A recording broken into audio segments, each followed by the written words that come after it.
Hi friends, good evening. Welcome to regular coaching centre to all students. जैसे कि आज हम आपको बताने वाले हैं ग्रामर के बारे में। ग्रामर क्या है, what is grammar and importance of grammar and importance of language I talk now. मैं अब आपको बताने जा रहा हूँ कि ग्रामर क्या है और व्याकरण से हमें क्या सीख मिलती है, क्या सीख नहीं मिलती है।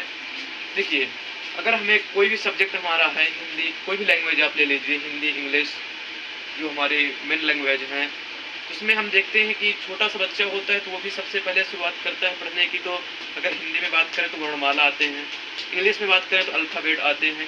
तो ये हमारे व्याकरण के द्वारा ही आते हैं, ग्रामर्स में ही आते हैं। तो ग्रामर्स के द्वारा हम किसी भी भाषा को आसानी से पढ़ सकते हैं और ग्रामर के द्वारा हम किसी भी भाषा को आसानी से समझ सकते हैं और किसी भी भाषा को आसानी से हम बोल सकते हैं और किसी भी व्यक्ति से, एक दूसरे से हम किसी भी प्रकार से बातें कर सकते हैं। ये हमारा व्याकरण है। अगर हमको, हमारे पास व्याकरण का नॉलेज नहीं है, इसका मतलब हम कहीं ना कहीं हम कोई भी शब्द में त्रुटि कर रहे हैं, यानी रॉन्ग कर रहे हैं। इसलिए हमें ग्रामर का ज्ञान होना बहुत ही जरूरी है। देखिए, grammar, what is grammar.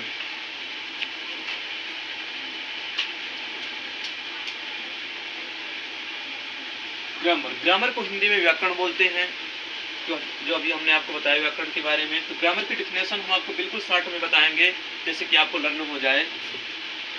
Grammar is the set of rules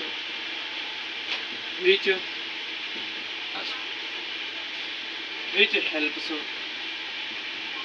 us understand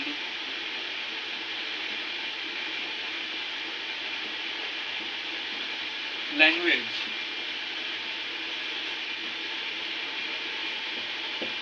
ये है आपकी ग्रामर की definition. Grammar is the set of rules which helps us understand language, यानी व्याकरण वह नियम है या व्याकरण नियमों का वह समूह है जो हमें किसी भी भाषा को सीखने में हमें सहायता देता है या हमारी मदद करता है। क्योंकि व्याकरण के द्वारा, हमने अभी आपको बताया था कि व्याकरण वह शास्त्र है जिसके द्वारा हम किसी भी भाषा को आसानी से बोल सकते हैं, आसानी से लिख सकते हैं, आसानी से पढ़ सकते हैं और आसानी से समझ सकते हैं। तो grammar is the set of rules which helps us understand language. Grammar is the set, grammar यानी समूह, ऑफ का कीजिए, रूल्स मीन समूह। ग्रामर नियमों का वह समूह है which helps us understand language, यानी जो हमें किसी भी भाषा को समझने में हमारी सहायता देता है या हमें सहायता प्रदान करता है। अब आगे हम देखते हैं कि ग्रामर में, इसके बाद हमारे आते हैं अल्फाबेट्स और लेटर्स। अल्फाबेट्स क्या हैं और लेटर्स क्या हैं। देखिए, बहुत सारे बच्चे होते हैं, उनको अल्फाबेट्स और लेटर्स में डिफरेंस होता है और समझ नहीं पाते कि अल्फाबेट और यहाँ पर अल्फाबेट है या लेटर्स है। देखिए, अल्फाबेट और लेटर्स बिल्कुल थोड़ा बहुत इनमें डिफरेंस भी है, पर अल्फाबेट और लेटर्स क्या है ये आप अच्छे से थोड़ा समझिएगा कि अल्फाबेट क्या है।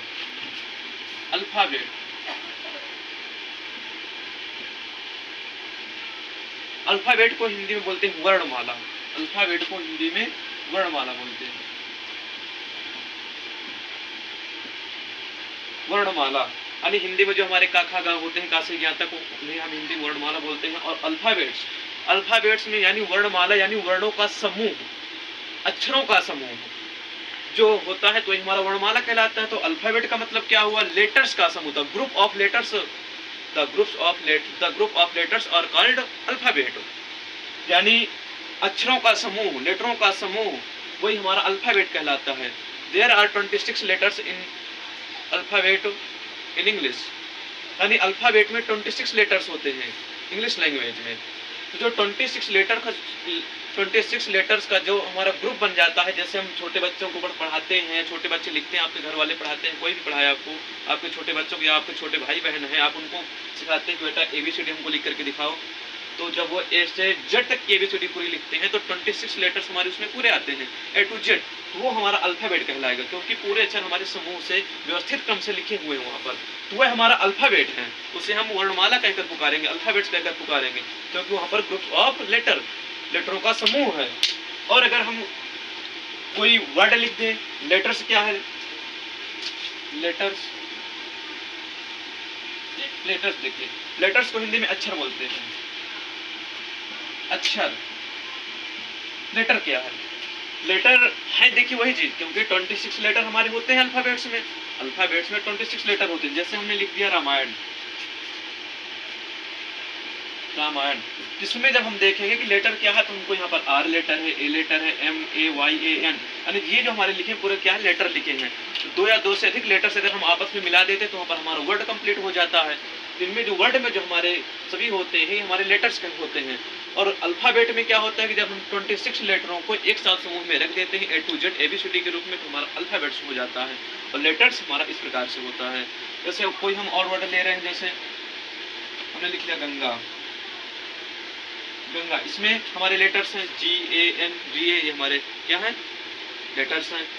अगर अल्फाबेट लिखेंगे तो अगर जब हम ए से जेड तक लिखेंगे तभी उनको अल्फाबेट बोला जाएगा। और अगर इस प्रकार वर्डों के रूप में लिखे होंगे, अलग अलग लिखे होंगे, तो हमारे लेटर्स कहलाएंगे, अल्फाबेट नहीं कहलाएंगे। अगर हमारे अल्फाबेट लिखे भी हैं ए से जेड तक, और मान लीजिए A to Z तक हमारे अल्फाबेट लिखे होंगे, उसमें किसने पूछ लिया बेटा, मान लो F लिखा, उसने पूछ लिया बेटा ये क्या है, तो बताएगा F। पर F यहाँ पर क्या है, अल्फाबेट या लेटर, ये लेटर माना जाएगा, क्योंकि लेटरों का यहाँ पर पूरा क्या है, समूह है, वही हमारा अल्फाबेट कहलाता है। इसके बाद हम आपको कल बताएंगे और भी इसके बारे में थोड़ा बहुत समझाएंगे। बस हमने प्रयास काफ़ी किया है कि आपको हमारी वीडियो समझ में आए, जो भी हम पढ़ाएं तो हमारे जो वीडियो देख रहे हैं सभी बच्चे अच्छे से समझ में आए। फिर भी अगर आपको कोई भी दिक्कत हो आप मैसेज में ज़रूर बता सकते हैं हमें। हमारा प्रयास रहेगा कि ज़्यादा से ज़्यादा आपको बहुत बढ़िया समझ में आए। अभी तो हमने वीडियो की स्टार्टिंग की है, 1-2 दिन हुए हमको, पर हमारा प्रयास यही रहेगा कि एक ना एक दिन ऐसे वीडियो बनाएंगे कि अगर आप देखें कोई वीडियो तो भी आपको लगे कि नहीं सर ने बहुत बढ़िया प्रयास किया है। और एक बात हम आपको और बताना चाहते हैं कि देखिए, जब भी पढ़ाई का समय हो तो आपके मन में जो विचार आते हैं, गंदे विचार आते हैं, किसी के अच्छे विचार आते हैं, कोई भी विचार आता है, सोच में पड़ जाते हैं, सुबह का समय हो या शाम का समय हो। देखिए हमारा माइंड इतना एक्टिव रहता है, फिर भी हमारा माइंड कभी कभी ऐसा एक्टिव नहीं रहता कि अगर हमारे मन में टेंशन हो जाए, हम सोच विचारने लगे, तो हमारा माइंड ऐसा है कि एक समय में हम सिर्फ एक ही काम हो सकता है हमारे माइंड से। अब आप पढ़ाई के लिए बैठ गए कॉपी खोलकर, अब बैठे हैं, मन में दूसरा विचार चल रहा है, घर वाले देख रहे हैं कि आप पढ़ाई कर रहे हैं, पर बेटा ऐसा नहीं है। देखिए अगर आपको पढ़ाई में लग्न करनी है तो हमारा मन पूरा एकाग्रचित होना चाहिए, क्योंकि हमारा माइंड जो है तो एक समय में सिर्फ एक ही बात को कंट्रोल कर सकता है। या तो आप स्टडी में ध्यान दें, या तो आप अपने टेंशन में ध्यान दें, विचारधारा में ध्यान दें। इसलिए विचारधारा में कुछ नहीं होगा, आप स्टडी में आकर के, पढ़ाई में आकर के ज़्यादा से ज़्यादा पढ़ाई करें तो ज़्यादा सही रहेगा। Thank you.